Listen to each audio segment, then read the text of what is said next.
ꯅꯪꯒꯤ ꯑꯃ ꯑꯩꯒꯤ ꯑꯅꯤ ꯅꯪꯒꯤ ꯑꯩꯒꯤ ꯑꯃꯅ ꯁꯤꯅ ꯅꯪꯒꯤ ꯑꯆꯧꯕꯗꯨꯅ ꯅꯪꯒꯤ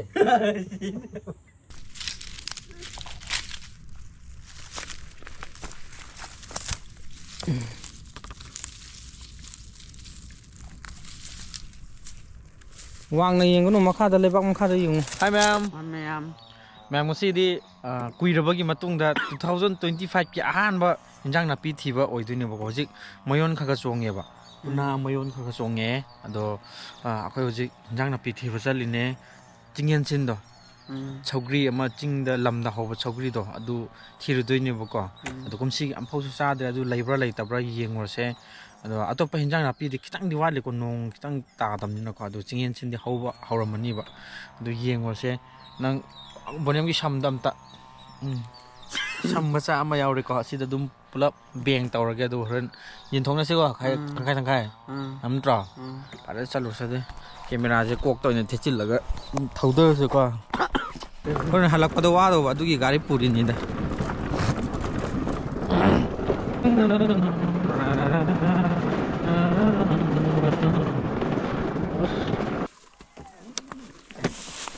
ꯁꯣꯝꯗ ꯆꯠꯂꯣ ꯁꯣꯝꯗ ꯃꯃꯥꯡꯗ ꯆꯠꯂꯣ ꯍꯥ ꯍꯥ ꯍꯥ ꯍꯥ ꯍꯥ ꯍꯣ ꯍꯣ ꯍꯣ ꯍꯣ ꯕꯅꯦ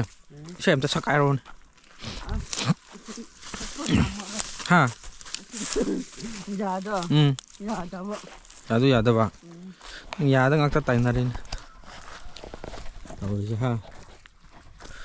ꯃꯌꯥꯝꯁꯤ ꯃꯅꯥ ꯁꯧꯕ ꯍꯧꯔꯕꯅꯦꯕꯀꯣ ꯍꯧꯖꯤꯛ ꯁꯤ ꯑꯣꯏꯗꯣꯏꯅꯦꯕ ꯁꯤ ꯈꯔ ꯍꯦꯛꯆꯤꯜꯂꯣꯁꯦ ꯃꯅꯦ ꯅꯪ ꯁꯝ ꯄꯤꯔꯣ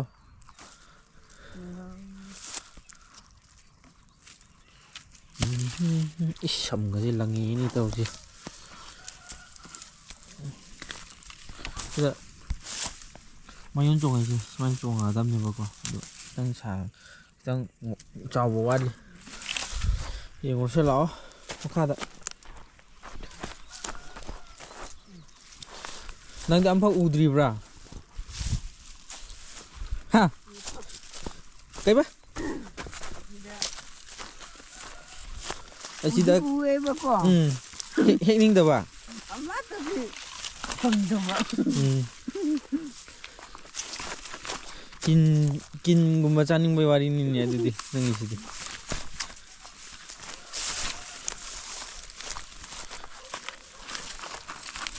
ꯍꯣꯏ ꯍꯣꯏ ꯍꯣꯏ ꯕꯣꯅꯦꯝꯒꯤ ꯁꯝꯗ ꯑꯃ ꯑꯅꯤ ꯄꯜꯂꯦ ꯑꯩꯁ ꯑꯥꯊꯦꯛꯑ ꯂꯩꯔꯦ ꯐꯖꯅ ꯍꯦꯛꯑꯣ ꯐꯖꯅ ꯍꯦꯛꯑꯣ ꯆꯨꯝꯗꯤ ꯆꯨꯝꯃꯤꯀꯣ ꯍꯣꯔꯦꯟ ꯆꯥꯕ ꯀꯥꯟꯗ ꯍꯣꯁꯄꯤꯇꯥꯜꯗꯤ ꯌꯧꯔꯣꯏꯀꯣ ꯍꯥ ꯌꯧꯒꯗ꯭ꯔꯕ ꯃꯌꯣꯟ ꯈꯔ ꯆꯣꯡꯕ ꯍꯧꯔꯤ ꯁꯤ ꯍꯥꯎꯕꯅꯦ ꯁꯤꯒꯤ ꯆꯥꯡꯁꯦꯀꯣ ꯍꯥ ꯑꯗꯨꯗꯤ ꯆꯥꯕ ꯌꯥꯔꯣꯏ ꯑꯩꯗꯤ ꯆꯥꯔꯣꯏ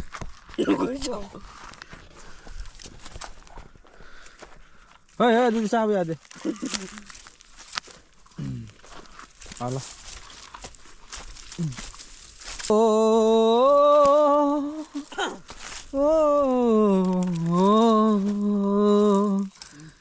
ꯅꯪꯅ ꯉꯁꯥꯏ ꯁꯛꯑ ꯂꯥꯛꯄ ꯏꯁꯩꯗꯨ ꯅꯠꯇ꯭ꯔꯣ ꯁꯤ ꯍꯧꯖꯤꯛ ꯑꯩꯅ ꯁꯛꯏꯁꯦ ꯍꯧꯖꯤꯛ ꯑꯩꯅ ꯁꯛꯏꯁꯦ ꯉꯁꯥꯏ ꯁꯛꯑ ꯂꯥꯛꯄ ꯏꯁꯩꯗꯨ ꯅꯠꯇ꯭ꯔꯣ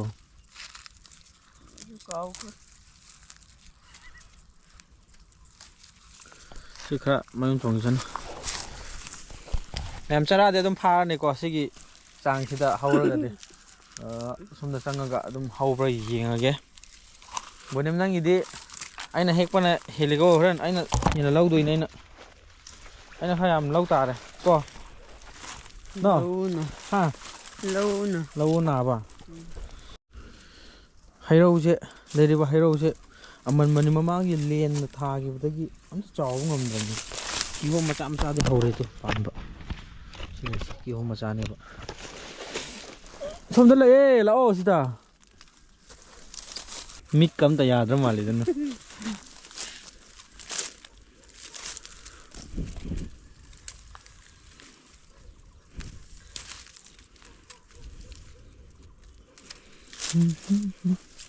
ꯁꯤꯅ ꯅꯪꯅ ꯑꯌꯨꯛꯇ ꯑꯦꯛꯁꯔꯁꯥꯏꯁ ꯆꯠꯅꯤꯡꯗꯕꯒꯤ ꯑꯩꯅ ꯍꯤꯟꯖꯥꯡ ꯅꯥꯄꯤ ꯊꯤꯕ ꯆꯠꯁꯦꯅ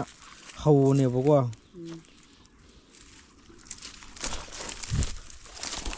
ꯑꯗꯨꯗ ꯅꯪꯁꯨ ꯊꯦꯡꯕ ꯑꯩꯁꯨ ꯌꯥꯍꯧ ꯊꯦꯡꯕ ꯅꯪꯕꯨ ꯍꯧꯗꯣꯛꯑꯒ ꯑꯩꯁꯨ ꯍꯧꯒꯠꯄ ꯉꯝꯗꯕ ꯃꯤꯕꯨꯗꯤ ꯉꯥꯡꯉꯤꯀꯣ ꯄꯥꯏꯔꯣ ꯑꯗꯨꯗꯗꯤ ꯑꯣꯖꯥꯅ ꯐꯨꯗꯕ ꯍꯥ ꯑꯣꯖꯥꯅ ꯑꯣꯖꯥꯅ ꯊꯦꯡꯕꯗꯤ ꯌꯥꯏꯌꯦ ꯁꯥꯇ꯭ꯔꯅ ꯊꯦꯡꯕꯗꯤ ꯌꯥꯗꯦ ꯆꯠꯂꯣ ꯆꯠ ꯃꯌꯥꯝ ꯁꯤꯒꯤꯁꯦ ꯀꯔꯤ ꯍꯥꯞꯄꯒ ꯊꯣꯡꯕ ꯈ꯭ꯋꯥꯏꯗꯒꯤ ꯍꯥꯎꯕ ꯑꯁꯤꯁꯦ ꯁꯟꯒꯁꯨ ꯌꯥꯏ ꯁꯟꯒꯁꯨ ꯑꯇꯩꯗꯤ ꯑꯗꯨꯒ ꯉꯥꯁꯨ ꯑꯣꯛꯁꯨ ꯌꯥꯏꯕ ꯑꯇꯩꯗꯤ ꯂꯣꯏꯅꯃꯛ ꯌꯥꯏ ꯑꯗꯨꯗꯤ ꯁꯟ ꯀꯤꯂꯣ 10 ꯊꯣꯡꯕꯗ ꯁꯤ ꯍꯥꯞꯄꯗꯤ ꯑꯗꯨꯝ ꯍꯥꯎꯔꯅꯤꯅꯦ ꯍꯥ ꯑꯗꯨꯗꯗꯤ ꯑꯩ ꯆꯥꯔꯣꯏ ꯆꯠꯂꯣ ꯅꯪ ꯁ꯭ꯀꯨꯜ ꯆꯠꯀꯅꯤꯀꯣ ꯉꯁꯤ ꯉꯁꯤꯁꯦ ꯂꯥꯁ ꯗꯦꯠ ꯅꯠꯇꯦ ꯅꯪꯁꯨ ꯅꯠꯇꯦ ꯁꯇꯔꯗꯦꯅꯦ ꯉꯁꯤ ꯁꯇꯔꯗꯦꯗꯣ ꯉꯁꯤ ꯀꯥꯔꯝꯃꯒ ꯍꯌꯦꯡ ꯀꯥꯔꯔꯣꯏꯕ ꯅꯠꯇ꯭ꯔꯣ ꯁꯇꯔꯗꯦꯗꯣ ꯅꯪꯅ ꯂꯥꯁ ꯗꯦꯠ ꯍꯥꯏꯕꯅꯦꯕ ꯉꯥꯛꯇꯪ ꯄꯣꯊꯥꯒꯦ ꯑꯗ ꯆꯔꯥꯗꯤ ꯐꯥꯗ꯭ꯔꯤ ꯑꯗꯨ ꯀꯩꯅꯣ ꯇꯧꯔꯁꯦ ꯉꯥꯛꯇꯪ ꯄꯣꯊꯥꯕ ꯑꯣꯏꯅꯀꯣ ꯃꯣꯏꯅ ꯏꯁꯩ ꯃꯆꯥ ꯑꯃꯇꯪ ꯇꯧꯊꯣꯔꯛꯑꯣ ꯅꯪꯒꯤ ꯄꯨꯛꯅꯤꯡꯒꯤ ꯑꯣꯏꯕ ꯍꯔꯥꯎ ꯅꯨꯡꯉꯥꯏꯕ ꯐꯣꯡꯗꯣꯛꯄꯒꯤ ꯏꯁꯩ ꯑꯣꯏꯅ ꯍꯥꯏꯐꯦꯠꯇꯪ ꯅꯪꯁꯨ ꯁꯛꯁꯦ ꯑꯩꯁꯨ ꯁꯛꯁꯦꯕ ꯌꯥꯎꯔꯒꯦꯁꯦ ꯃꯆꯥ ꯌꯥꯎꯔꯒꯦ ꯃꯦꯟꯗꯤ ꯅꯪꯅ ꯎꯕ ꯃꯆꯥ ꯌꯥꯎꯔꯗꯤ ꯑꯩ ꯍꯥꯏꯔꯣ ꯑꯆꯧꯕ ꯌꯥꯎꯔꯒꯦꯁꯦ ꯃꯆꯥ ꯌꯥꯎꯔꯔꯣꯏ ꯑꯆꯧꯕ ꯌꯥꯎꯔꯒꯦꯀꯣ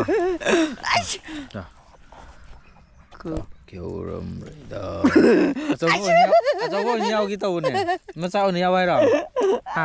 ꯅꯪ ꯃꯈꯣꯟꯗ ꯇꯧ ꯅꯪ ꯑꯆꯧꯕ ꯌꯥꯎ ꯍꯥꯏꯗꯥꯏꯅꯦ ꯅꯪ ꯃꯈꯣꯟꯗ ꯃꯆꯥ ꯌꯥꯎꯕ ꯑꯩꯁꯨ ꯀꯣ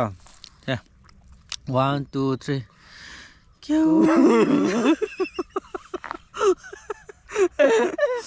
ꯁꯛꯑꯣꯁꯦ 1 2 3 ꯈꯨꯔꯝ ꯔꯩꯗꯥꯡꯒꯤ ꯋꯥꯠꯃꯛ ꯂꯩ ꯑꯩ ꯅꯣꯛꯀꯅꯨ ꯏꯁꯩ ꯁꯛꯄ ꯀꯥꯟꯗ ꯇꯧꯔꯝ ꯅꯨꯡꯗꯥꯡꯒꯤ ꯋꯥꯠꯃꯛ ꯂꯩ ꯅꯣꯛꯀꯅꯨ ꯀꯩꯅꯣ ꯅꯣꯛꯄꯁꯨ ꯌꯥꯎꯕ꯭ꯔꯣ ꯊꯤꯅ ꯀꯟꯇꯪ ꯀꯜꯂꯣ ꯂꯩ ꯅꯥꯔꯨꯡ ꯈꯅꯤ ꯅꯨꯏ ꯍꯩꯃꯨꯕꯤ ꯀꯩꯒꯤ ꯌꯥꯎꯅꯤ ꯂꯩ ꯅꯥꯔꯨꯡ ꯈꯅꯤ ꯅꯨꯏ ꯅꯥꯜꯂꯛꯔꯥ ꯑꯁꯤꯗ ꯐꯝꯔꯒ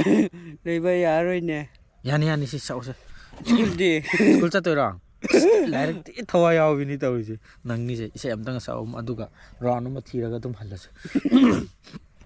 ꯁꯛꯂꯛꯑꯣ ꯈꯧꯔꯝ ꯅꯥꯔꯨꯡ ꯈꯅꯤ ꯅꯨꯏ ꯅꯥꯜꯂꯒ ꯍꯩꯃꯛ ꯊꯣ ꯂꯧ ꯌꯥꯇꯩꯈꯤ ꯁꯛꯎ ꯀꯟꯅ ꯁꯛꯑꯣ ꯁꯣꯝꯗ ꯌꯦꯡꯉꯣ ꯅꯩꯌꯦ ꯍꯤꯜꯂꯥ ꯀꯨꯛꯂꯨ ꯗꯤꯟ ꯂꯨꯏꯌꯔ ꯃꯩꯃꯥ ꯑꯟꯇꯨ ꯂꯥꯏꯅꯤ ꯀꯟꯅ ꯁꯛꯎ ꯀꯩꯗꯧꯔꯒꯦ ꯅꯪꯕꯨ ꯃꯈꯣꯟꯗꯤ ꯌꯥꯗ꯭ꯔꯦ ꯀꯟꯅ ꯁꯛꯂꯣ ꯂꯨꯏꯌꯔꯅꯤ ꯃꯥ ꯑꯟꯇꯨ ꯂꯥꯏꯅꯤ ꯅꯨꯏ ꯈꯧꯔꯤꯁꯦ ꯀꯩꯂꯩ ꯄꯦꯜꯅꯤ ꯌꯨꯒꯋꯥꯔ ꯄꯤꯂꯣꯠ ꯇꯥꯡꯂꯥ ꯅꯪꯒꯤ ꯔꯩꯗꯥꯡ ꯃꯥꯏꯔꯣꯡ ꯄꯦꯜꯅꯤ ꯊꯤ ꯀꯧꯏꯁꯦ ꯐꯔꯦ ꯑꯗꯨꯗꯤ ꯏꯟꯖꯥꯡ ꯅꯥꯄꯤ ꯊꯤꯔꯨꯔꯁꯤ ꯂꯥꯛꯑꯣ ꯌꯥꯝ ꯍꯩꯃꯟꯈ꯭ꯔꯦ ꯂꯩꯍꯧꯔꯒꯦꯔꯥ ꯚꯤꯗꯤꯑꯣꯁꯤꯒꯤ ꯃꯔꯛꯊꯠꯅ ꯁꯥꯟꯅꯔꯣꯏꯁꯤꯡꯒꯤꯗꯃꯛꯇ ꯌꯥꯝꯅ ꯀꯥꯟꯅꯕ ꯄꯥꯎꯖꯦꯜ ꯑꯃꯈꯛꯇꯪ ꯄꯨꯗꯨꯅ ꯂꯥꯛꯆꯔꯤ ꯍꯥꯏꯔꯤꯕ ꯄꯥꯎꯖꯦꯜ ꯑꯁꯤꯗꯤ ꯍꯩꯀ꯭ꯔꯨꯖꯝ ꯚꯣꯂꯤꯕꯣꯜ ꯑꯦꯀꯥꯗꯃꯤ HBA ꯍꯥꯏꯅ ꯃꯤꯡꯊꯣꯜꯕ the first residential volleyball academy in Manipur NISꯅ ꯁꯔꯇꯤꯐꯥꯏꯠ ꯇꯧꯔꯕ coach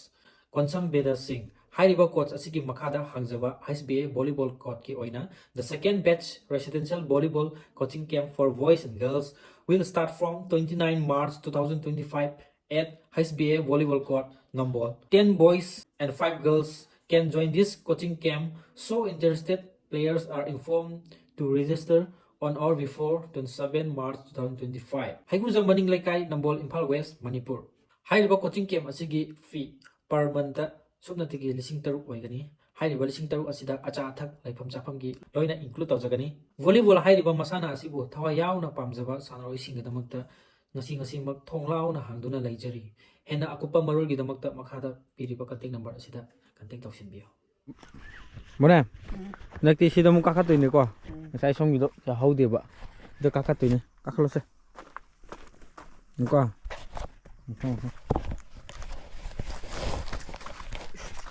kakalo thamdo thanam khigira ai inkhalak ke bako somda law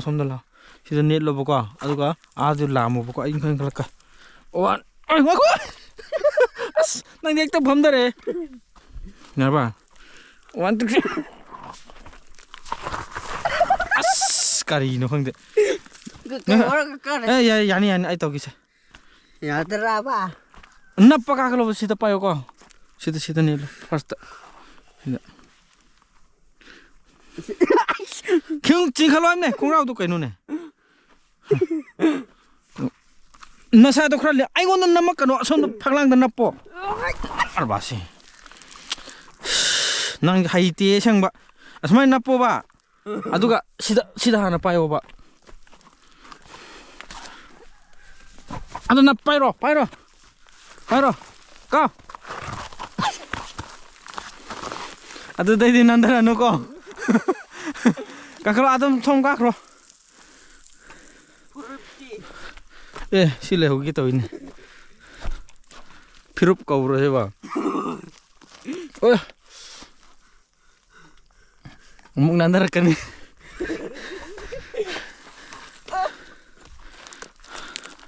thay do ai sen khalak toi nai di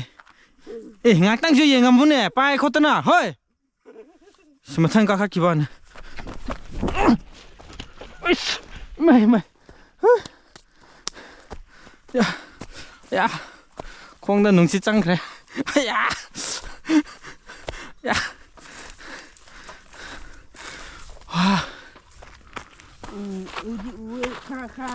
sida lai sidi khara ubaira amta udri da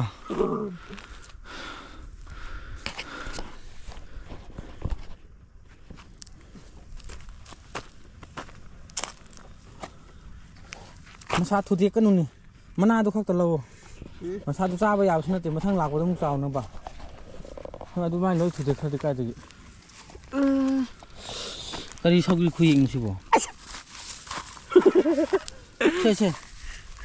aina hekwa nang hekwa chap mana dro adida nang na pai ba di yade ba aina khara yam lo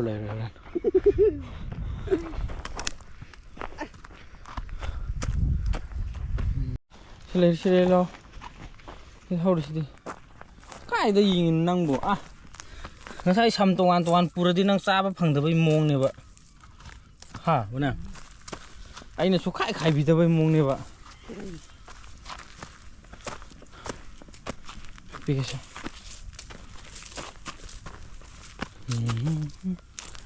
hore abi thu de kono ba khangba mayon chong ba do thi oba ne sidi nate ada hore thi bu chalise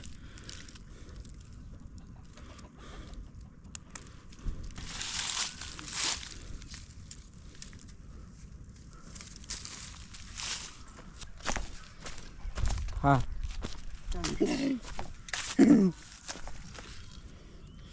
thandri ba are he anu se pik mal sida sile pik e ba suna kan chachilo ndala ma'am chingen chin je kitang ding ngal li ba ko ado akhoi gi mai kitang chak ki ba mafam dana khara di hore ba ado yeng halakke magi haubai chang si asengba chang si oidune ba ko fajan heo nang mana ga loi le haubi du tawgono man fajan makok tas man phan thatlo nang je injang napi hek pasu kana dabi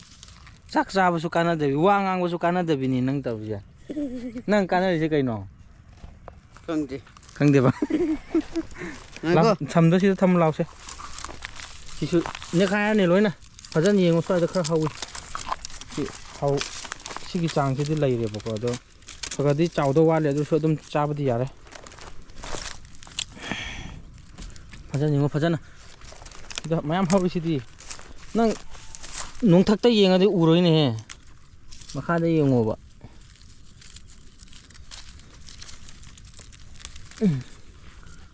ꯁꯤꯁꯨ ꯆꯥꯕ ꯌꯥꯕꯅꯤꯀꯣ ꯃꯣꯏꯔꯥꯡ ꯀꯔꯤ ꯈꯅꯝ ꯍꯥꯏꯕ꯭ꯔꯥ ꯁꯅꯝꯗꯣ ꯁꯤꯅ ꯀꯣꯠꯂ ꯆꯥꯕ ꯌꯥꯕꯅꯤ ꯁꯤ ꯀꯣꯠꯂ ꯆꯥꯕ ꯌꯥꯕꯅꯤꯀꯣ ꯍꯥꯞꯆꯤꯜꯂꯨꯁꯦ ꯅꯪ ꯍꯥꯞꯄꯨꯔꯥ ꯅꯪ ꯍꯥꯞꯄꯨꯗꯥ ꯍꯥꯏꯒꯦ ꯍꯥꯞꯆꯤꯜꯂꯨ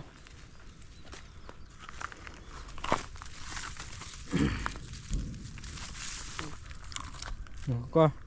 ꯇꯞꯅ ꯌꯦꯡꯉꯣ ꯇꯞꯅ ꯑꯁ ꯀꯃꯥꯏꯅ ꯇꯨꯔꯤꯅꯣ ꯃꯤꯠꯇꯣ ꯅꯣꯡꯊꯛꯇ ꯌꯦꯡꯉꯗꯤ ꯇꯨ ꯇꯥꯕ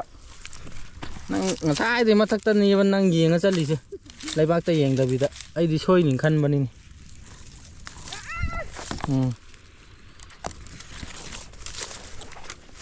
ꯍꯦꯟꯖꯤꯟꯕ ꯑꯃ ꯌꯥꯎꯔꯦ ꯅꯪ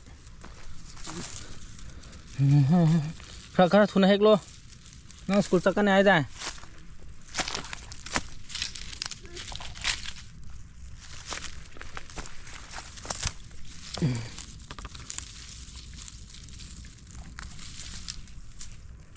ꯋꯥꯡꯅ ꯌꯦꯡꯒꯅꯨ ꯃꯈꯥꯗ ꯂꯩꯕꯥꯛ ꯃꯈꯥꯗ ꯌꯦꯡꯉꯨ ꯌꯥꯝ ꯍꯧꯋꯤ ꯆꯔꯥ ꯐꯥꯅꯤ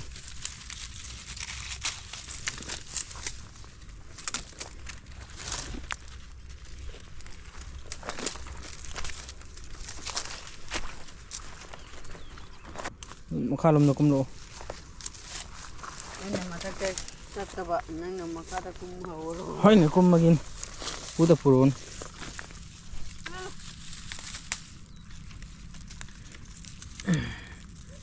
ꯁꯤꯁꯦ ꯍꯌꯦꯡ ꯀꯟꯅ ꯍꯧꯕ ꯇꯥꯏꯃꯤꯡꯗꯒꯗꯤ ꯁꯤꯒꯤ ꯃꯆꯥꯒꯁꯦ ꯍꯦꯛꯄꯤꯔꯣꯏꯗꯣꯏꯅꯤꯀꯣ ꯁꯤ ꯑꯍꯥꯟꯕ ꯑꯣꯏꯕꯒꯤ ꯃꯌꯣꯟ ꯆꯣꯡꯗ ꯉꯥꯏꯔꯤꯕ ꯑꯣꯏꯔꯒꯤ ꯍꯦꯛꯅꯕ ꯋꯥꯅꯦꯕ ꯍꯌꯦꯡ ꯃꯇꯝꯗꯗꯤ ꯐꯖꯅ ꯍꯧꯅꯕ ꯃꯇꯝꯗꯗꯤ ꯁꯤꯒꯁꯤ ꯄꯤꯛꯃꯜꯂꯦ ꯀꯥꯏꯅ ꯍꯦꯛ ꯑꯣꯏꯗꯣꯏꯅꯤ ꯄꯤꯔꯣ ꯑꯩ ꯁꯝꯗꯣ ꯑꯩ ꯌꯥꯟꯒꯦ ꯅꯪ ꯂꯣꯏ ꯍꯩꯗꯣꯛꯑ ꯇꯣꯛꯑꯅꯤ ꯈꯔ ꯈꯖꯤꯛ ꯐꯪꯕꯁꯤꯁꯨ ꯕ꯭ꯔꯣ ꯇꯧꯔꯤꯁꯨ ꯂꯣꯏ ꯍꯩꯗꯣꯛꯑꯦ ꯑꯁ ꯅꯪ ꯆꯠꯄꯗꯣ ꯐꯖꯅ ꯅꯁꯥꯗꯣ ꯂꯤꯡꯅ ꯆꯠꯂꯣꯕ ꯅꯪ ꯍꯣꯔꯦꯟ ꯀꯤ ꯁꯤꯟꯅꯕꯗ ꯅꯪ ꯃꯃꯥꯏꯒ ꯂꯣꯏ ꯈꯣꯠꯀꯅꯤꯀꯣ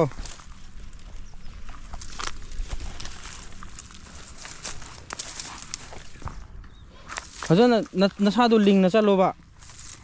ꯎꯞꯄ ꯇꯥꯅꯤꯀꯣ ꯁꯣꯏꯔꯣꯏ ꯅꯪ ꯁꯣꯝꯗ ꯂꯥꯛꯑꯣ ꯁꯣꯝꯗ ꯅꯪ ꯍꯟꯗꯛ ꯃꯔꯛ ꯀꯔꯤ ꯅꯨꯡꯉꯥꯏꯇꯕ ꯂꯩꯔꯒꯦꯕ ꯅꯣꯛꯇ꯭ꯔꯤꯁꯦ ꯅꯌꯥꯝꯕꯗ ꯌꯥ ꯁꯦꯝꯕꯒꯤꯀꯣ ꯅꯨꯡꯉꯥꯏꯇꯕ ꯌꯥ ꯁꯦꯝꯕꯒꯤ ꯌꯥ ꯑꯗꯨꯗꯤ ꯂꯧꯊꯣꯛꯈ꯭ꯔꯁꯤꯔꯣ ꯑꯗ ꯂꯧꯊꯣꯛꯀꯦ ꯌꯥꯔꯦ ꯆꯠꯂꯣ ꯃꯥꯁꯦ ꯍꯧꯖꯤꯛ ꯀꯩꯅꯣ ꯇꯧꯕꯅꯤ ꯃꯥꯒꯤ ꯌꯥꯁꯦ ꯐꯣꯝ ꯁꯦꯝꯃꯛꯄꯒꯤꯀꯣ ꯈꯔ ꯂꯦꯡꯕ ꯈꯣꯠꯄ ꯃꯥꯒꯤ ꯅꯤꯌꯣꯝꯈꯔ ꯆꯨꯝꯂꯛꯑꯦꯕ ꯑꯗꯨꯒꯤ ꯆꯤꯡꯕꯒꯤ ꯅꯥꯕ ꯈꯣꯠꯄ ꯇꯧꯕꯗꯨꯅꯦꯕ ꯃꯥ ꯍꯧꯖꯤꯛ ꯌꯥꯝ ꯅꯨꯡꯉꯥꯏꯇꯦ ꯍꯥꯏꯔꯤꯁꯦ ꯑꯥꯔꯃꯤ ꯌꯥꯎꯕ ꯌꯥꯔꯣꯏ ꯆꯣꯡꯉꯣ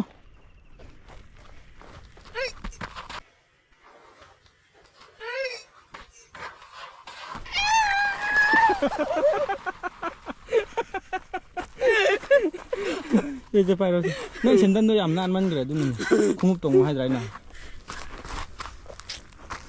ꯑꯥꯔꯃꯤ ꯌꯥꯎꯒꯗꯕ ꯅꯨꯄꯥꯅꯤꯅ ꯅꯤ ꯍꯩꯗꯣꯀꯣ ꯅꯤꯝ ꯇꯣꯁꯥꯅꯦ ꯌꯥꯎꯆ ꯇꯞꯅ ꯆꯠꯂꯨꯀꯣ ꯑꯩ ꯑꯁꯣꯝꯗ ꯆꯠꯂꯨ ꯍꯥꯏꯕꯅꯤ ꯅꯪ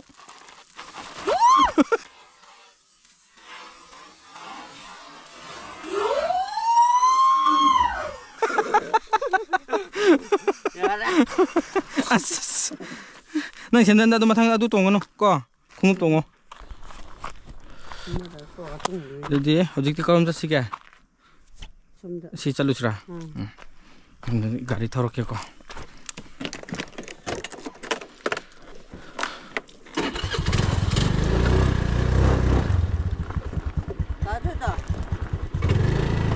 Ha? Kada. Mau.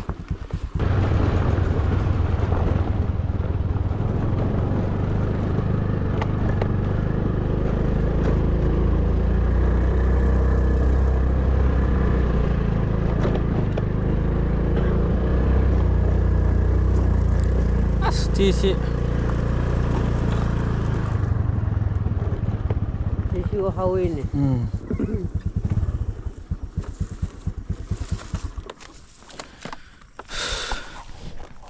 Nungsikre. Ma'am sigi jaga se ai gi video da akhoi area da santok thiam swai gi music yengbiramaga di moi su adum khangam gani buka jaga se akhoi gi Little Angel School hojikna a kainom da hongrabane bako tarung lom da som da hongrab ai nong basang doine akhoi anga oingai gi school oidoini school gi yumpham ne bako ji ja school hojikti laitre som da hongre Little Angel School English School haina si sida assembly ga tawfam ma leiramane moina lau khoibagi kaika thabagi khoigra male pukri macha am su leiramane si jaga se Bunem nang si jaga se khangau bra lae ba nang si da karam bro Karam de. school di karam de hakti lamba ma'am huje akhoi yum yore yum yoramne hinjang na pi se khairage boko yambadi yamdi sida leirisne adusu kumsi gi oina di ahanba haitare bazar da ka adum kya yondri boko yonba budi yawramani adusu pangna udri ado akhoi inchi naw se khaina doine hujik se hekpadi aina yam hekpane ba mana yam lawgi do male aduna tangkai khaibirage aina puk khabaine tangkai khaidui se natada aina yam lawum thokpane ba ado khairage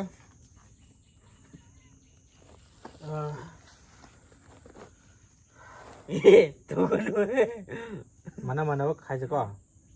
saubaji mana hingi do male ne ni khai ko Kamu. ma gi ama ai gi ama ko nang gi ama ai gi ama nang gi karam pi ji gi do so ba pi gi ko nang gi ama ai gi ani ya do bro Aneh. Jadi, aku nang kira si ai gini ko adede. Manung sin gre tauri che. Gimana sih kita upang dengan ko? Selai dah ko. Selai dah. Itu ka. Ngaku ai nang pa ka no. Nang kali khang dana. Nang ya ma, ai ya ma ko. Nang ya ma.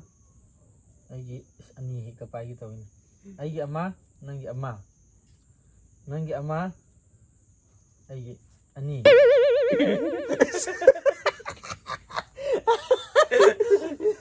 ini ada di mana kok ada di dai mau na magic ama tawage magi asoba pipi lagi ko nangi asoba ma aigi macha ma ko ya ko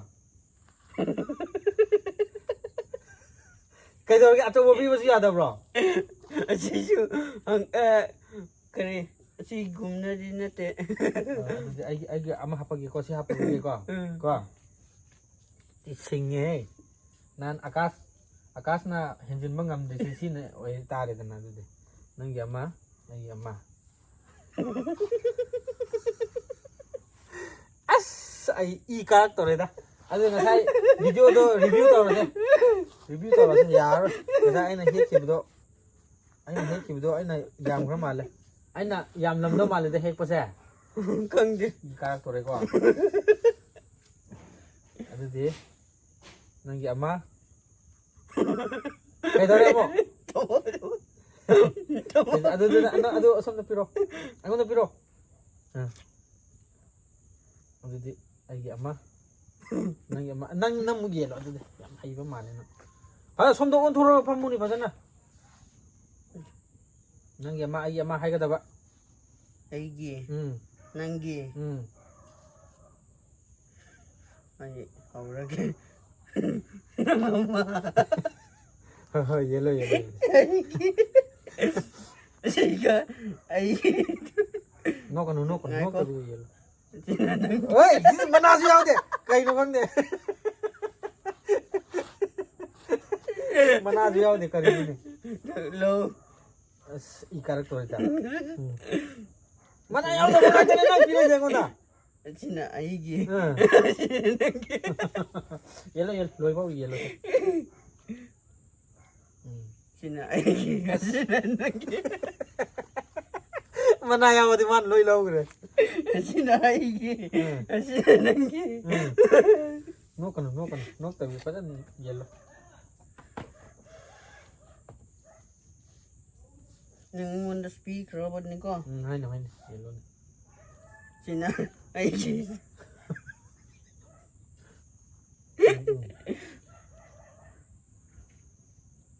ꯃꯥ ꯍꯦꯟꯖꯥꯡ ꯅꯥꯄꯤ ꯌꯦꯟꯕꯁꯦ E ꯀꯥꯔꯛꯇꯣꯔꯦ ꯍꯦꯛꯄꯗꯤ ꯑꯩꯅ ꯍꯦꯜꯂꯤꯅꯦꯕ ꯑꯗꯨ ꯂꯧꯕꯗꯤ ꯃꯥꯅ ꯑꯆꯧ ꯑꯆꯧꯕ ꯃꯥꯅ ꯈꯜꯂ ꯂꯧꯈ꯭ꯔꯦ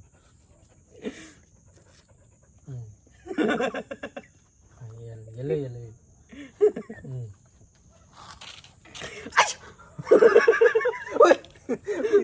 ꯍꯨꯏꯅꯐꯥꯎ ꯅꯪ ꯎꯁꯤꯠꯇ꯭ꯔꯦ ꯈꯟꯅꯕ ꯍꯧꯔꯦ ꯍꯁꯥꯁꯨ ꯅꯪꯒꯤ ꯑꯩꯒꯤ ꯍꯥꯏꯗ꯭ꯔꯦ ꯅꯪꯒꯤ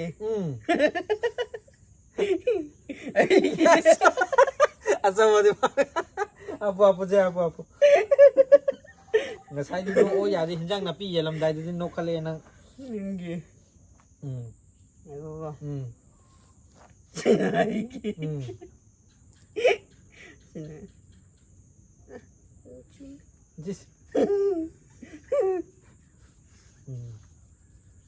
ꯅꯪ ꯚꯤꯗꯤꯑꯣ ꯅꯝꯕ ꯂꯣꯏꯈꯤꯁꯅꯨ ꯑꯩ ꯇꯧꯒꯦꯅ ꯈꯪꯅꯤ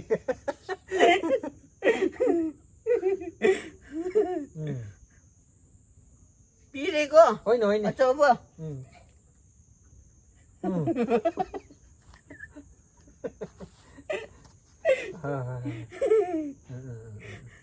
ꯁꯤꯗꯤ ꯚꯤꯗꯤꯑꯣ ꯌꯦꯡꯗ꯭ꯔꯗꯤ ꯌꯥꯔꯔꯣꯏ ꯉꯁꯥꯏ ꯅꯝꯈꯤꯕ ꯚꯤꯗꯤꯑꯣꯗꯣ ꯀꯅꯥꯅ ꯍꯦꯟꯅ ꯀꯩꯅꯣ ꯇꯧꯈꯤꯒꯦꯗꯣ ꯌꯦꯡꯗ ꯌꯥꯔꯔꯣꯏ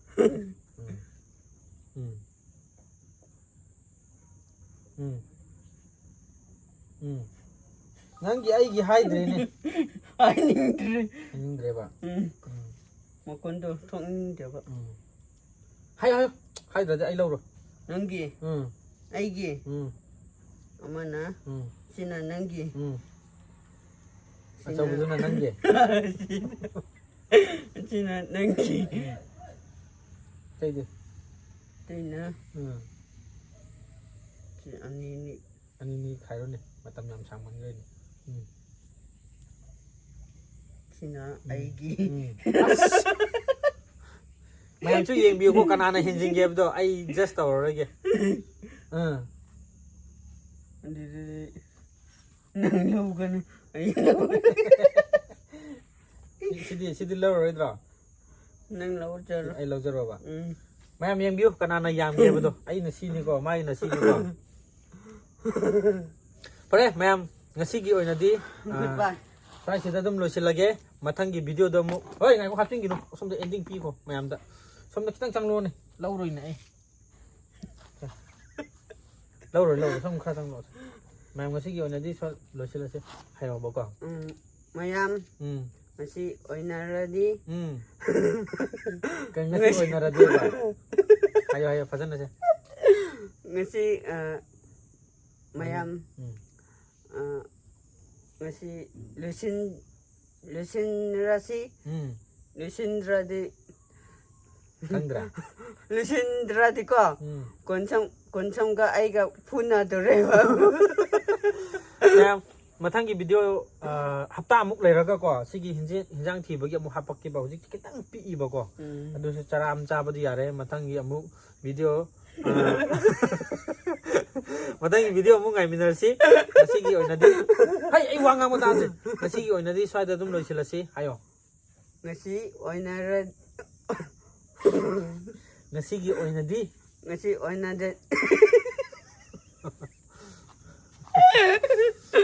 ꯉꯁꯤꯒꯤ ꯑꯣꯏꯅꯗꯤ ꯍꯥꯏꯌꯣ ngasi